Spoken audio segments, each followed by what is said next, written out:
Today in Absurdist Incompetence, we are about a week into President-elect Trump's grim reality. Gravity? Is that the word?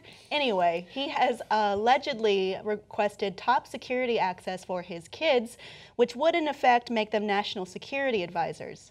This comes from CBS. According to CBS, Trump's children would need to be designated by the current White House as national security advisors to their father to receive top secret clearances.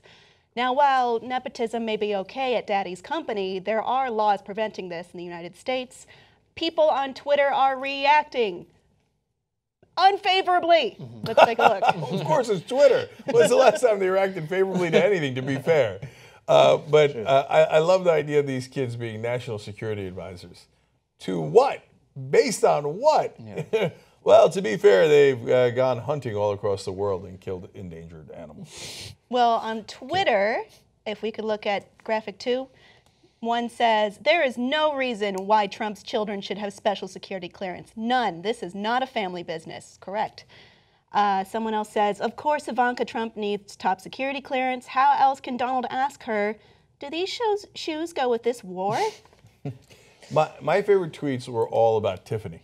She got excluded. Because Donald didn't even bother asking. No, he asked for, according to the reports, Ivanka, Jr., Eric, and Ivanka's husband. Yeah, Jared Kushner, the son-in-law. Yep. Tiffany gets excluded again. Let me Poor Tiffany. I want to bring like a dose of Scottish reality to this really quick. Now, whether or not they have security clearance or not, do you think Donald Trump is still not going to enlighten them as to all of the goings-on in the White House anyway? Like, think about Thanksgiving dinner at Trump's house next year. They're going to play a game of, like, guess the nuclear codes. Let's see who can play it for fun. Like, Trump would be like, oh, there's a 69 in it. But what we really need to understand here is that... what we need to understand is that this guy, talking is what he does. And whether or not they have clearance or not, I would put my money on his family being very well informed. There's going to be conflicts of interest, especially when it comes to business goings on, because their family, I guess, is going to be running the company. He made a blind trust for the kids, so they're in charge of a lot of his company's international dealings, which would definitely be a conflict of interest. Yeah. Okay, look, let's understand. Giving your stuff to your kids is not a blind trust. He's just calling it a blind trust. Okay, I should have said that. Right, no, that's okay. So when you normally do a blind trust, you don't know where your assets are. So then when you make a decision in the foreign policy, for example, that might affect the markets, it might affect currencies, well then you don't know, well, did it affect my stocks? Because I don't know. I don't know if I'm in a Chinese company. I don't know if I'm in mutual funds. It's in a blind trust. If your kids run it, like Francis said at the Thanksgiving dinner, you could just tell them, hey, you know what? I'm going to start I'm going to impose tariffs on China, bet against their currency. I can give you 1,000 examples.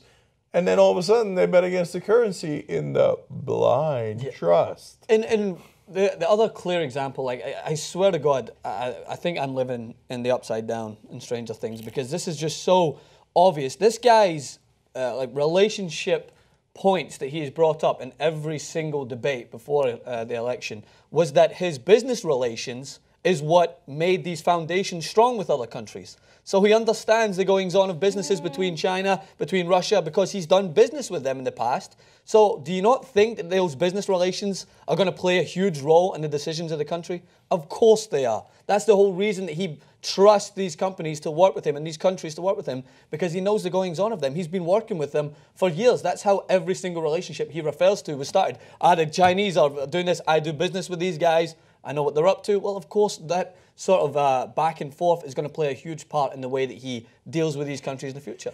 That's why he said, okay, I'm not going to take the salary for the president's job. A couple $100,000. Are you kidding me? It's this much of a fluctuation in one currency, let alone the 1,000 other self-dealings that he could make. So, look, I would be shocked if he did not do tremendous self-dealing. He did not walk in as a billionaire here. No, he's never proven that. That's part of why he didn't show his tax returns. There's no indication that he's a billionaire. He's going to walk out way past $1 billion. Absolutely. So when he started bragging about the $10 billion when he came in, which didn't exist, by the end it might. He's like the definition of fake it till you make it. Yeah. Except he's going to do it with our country. There's so much you get with Young Turks membership. You get the full 2-hour show of the Young Turks every single day. It's commercial free. You get Aggressive Progressives. You get all the other network shows that we put together. What else? Post games, right? And other things. And hugs and kisses and rainbows. You know what? Somebody go get a 6-pack. And let's all enjoy membership together. tytnetwork.com/join.